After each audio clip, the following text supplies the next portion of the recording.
झेप मराठी, आरसा महाराष्ट्राचा। ब्लॅकमेल करून युवतीवर अत्याचार करणाऱ्या नराधमास अटक। मोबाईलमध्ये सापडले धक्कादायक पुरावे।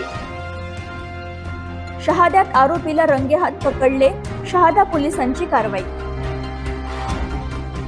नंदुरबार जिल्ह्यातील शहादातील एका 23 वर्षीय युवतीला धमकावत ब्लॅकमेल करून लैंगिक शोषण करणाऱ्या आरोपीला पोलिसांनी ताब्यात घेतले आहे। मोबाईल तपासणीत धक्कादायक पुरावे हाती लागले असून गुन्हा दाखल करण्यात आला आहे। शहादा शहरातील पीडित युवतीची ओळख मालेगाव येथील मोहम्मद आबिद हसन याच्याशी सोशल मीडियाच्या माध्यमातून झाली होती।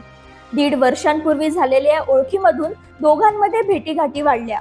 याच दरम्यान आरोपीने युवतीला मालेगाव येथील एका हॉटेलमध्ये नेऊन तिच्यावर लैंगिक अत्याचार केला।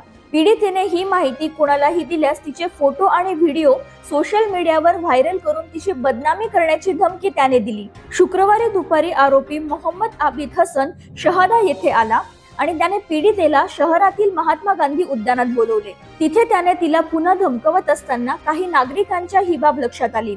त्यांनी तात्काळ पोलिसांना ही माहिती दिली। पोलिसांनी घटनास्थळी धाव घेऊन आरोपीला ताब्यात घेतले। तपासणी दरम्यान आरोपीच्या मोबाईलमध्ये युवतीचे आक्षेपार्ह फोटो आणि व्हिडिओ आढळून आले।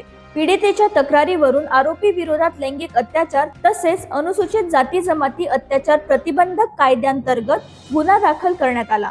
या घटनेनंतर शहादा पोलीस ठाण्यात युवतीच्या नातेवाईकांनी गर्दी केली होती। तसेच नागरिकांमध्ये संतापाची लाट उसळली आहे। पोलिसांनी आरोपीला कठोर शिक्षा करावी अशी मागणी करण्यात येत आहे।